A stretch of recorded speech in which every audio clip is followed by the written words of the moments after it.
코 수술을 두세 번도 아니고 4번, 5번이나 받으신 분들이 찾아오실 때입니다. 조금만 더 높았으면 좋겠는데, 조금만 더 화려했으면 좋겠는데, 이런 생각이 들기 시작합니다. 하지만 가장 큰 문제는 재수술 상담을 하다 보면 환자분이 고생이 많으셨겠구나 생각이 들 때가 있습니다. 코 수술을 두세 번도 아니고 4번, 5번이나 받으신 분들이 찾아오실 때입니다. 보통 사람들은 이렇게 생각합니다. 수술을 그렇게 여러 번 했으면 이제는 원하는 모습이 되었겠지. 더 이상 손볼 곳이 없겠지. 그런데 실제 상담실에서는 전혀 다른 이야기를 듣게 됩니다. 얼마 전에도 한 환자분이 찾아오셨습니다. 상담실에 앉자마자 이렇게 말씀하셨습니다. 선생님, 저는 코 수술을 4번 했습니다. 그런데 아직도 제 코가 마음에 들지 않습니다.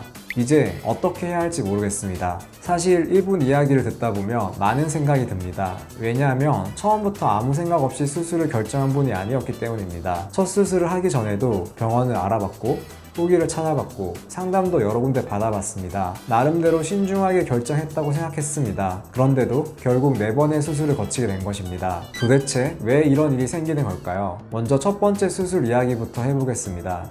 이 환자분은 원래 코가 낮은 편은 아니었습니다. 하지만 코끝이 조금 뭉툭한 것이 컴플렉스였습니다. 사진을 찍을 때마다 코가 아쉬웠고 조금 더 세련된 느낌을 원했습니다. 그래서 첫 수술을 결정했습니다. 수술 직후에는 만족도가 나쁘지 않았습니다. 주변에서도 예뻐졌다는 이야기를 들었고 본인도 처음에는 만족했습니다. 그런데 몇 개월이 지나면서 생각이 달라지기 시작합니다. 인터넷을 보다 보니 더 예쁜 코들이 보이기 시작한 겁니다. SNS를 보다 보면 정말 많은 전후 사진이 나옵니다. 그러다 보니 자연스럽게 비교하게 됩니다. 처음에는 만족했던 코였는데 어느 순간부터 부족해 보이기 시작합니다. 조금만 더 높았으면 좋겠는데, 조금만 더 화려했으면 좋겠는데, 이런 생각이 들기 시작합니다. 결국 두 번째 수술을 결심하게 됩니다. 그런데 여기서 중요한 문제가 하나 생깁니다. 두 번째 수술을 결정할 때 왜 첫 번째 수술이 만족스럽지 않았는지 정확히 분석하지 않았다는 점입니다. 많은 분들이 착각하는 것이 있습니다. 결과가 아쉬우면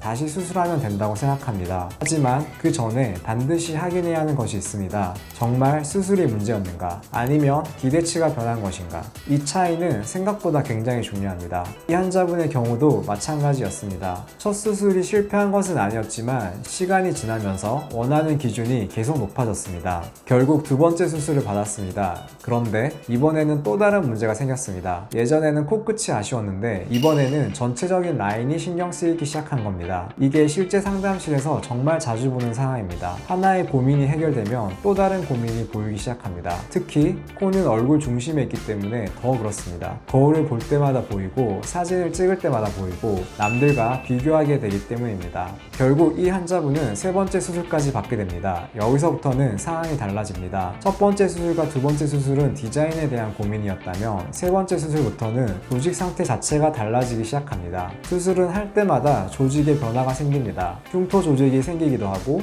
원래 구조가 변하기도 하고 연골이 약해지기도 합니다. 그래서 세 번째 수술은 처음 수술과 전혀 다른 난이도로 접근해야 합니다. 그런데 많은 분들은 여전히 같은 방식으로 생각합니다. 이번 한 번만 더 하면 끝나겠지. 이번에는 진짜 괜찮아지겠지. 하지만 현실은 그렇게 단순하지 않습니다. 결국 이 환자분은 세 번째 수술 후에도 만족하지 못했습니다. 네 번째 수술도 마찬가지였습니다. 그리고 저를 찾아오셨습니다. 제가 상담하면서 가장 먼저 확인한 것은 어떤 수술을 해야 하는가가 아니었습니다. 왜 만족하지 못하고 있는가였습니다. 이 질문이 훨씬 중요하기 때문입니다. CT를 확인하고 코 안 상태를 살펴보고 기존 수술 이력을 하나씩 확인했습니다. 이 과정에서 발견한 것은 생각보다 단순했습니다. 환자분은 계속 코를 바꿔야 한다고 생각했지만 실제로는 코보다 기대치가 더 크게 변하고 있었습니다.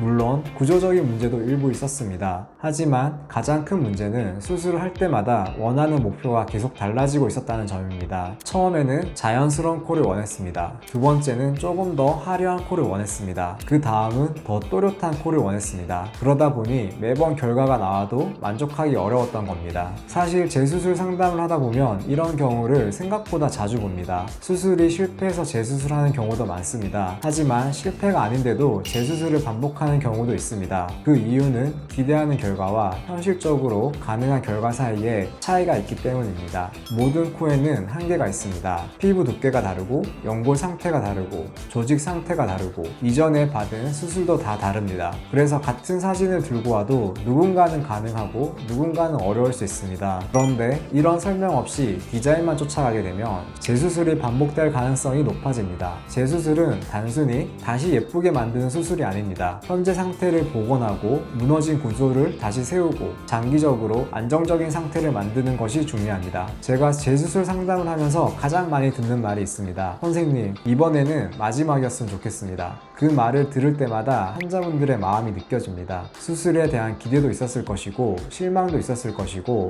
걱정도 있었을 것입니다. 그래서 저는 재수술 상담을 할 때 수술 이야기부터 하지 않습니다. 지금 상태가 어떤지, 왜 만족하지 못하고 있는지, 무엇이 진짜 문제인지 그것을 함께 확인하려고 합니다. 혹시 이 영상을 보고 계신 분들 중에도 재수술을 고민하고 계신 분이 있다면 한 가지를 꼭 말씀드리고 싶습니다. 수술 횟수는 생각보다 중요하지 않을 수 있습니다. 더 중요한 것은 왜 지금 결과가 만족스럽지 않은가입니다. 그 이유를 정확히 찾지 못하면 같은 고민이 반복될 수 있습니다. 반대로 그 이유를 정확하게 이해하게 되면 다음 선택은 완전히 달라질 수 있습니다. 재수술은 단순히 다시 하는 수술이 아닙니다. 지금까지의 과정을 분석하고 현재 상태를 이해하고 앞으로의 방향을 결정하는 과정입니다. 그래서 저는 수술 방법보다 먼저 이유를 찾는 것이 더 중요하다고 생각합니다. 그 이유를 찾는 순간부터 진짜 재수술 상담이 시작된다고 생각합니다.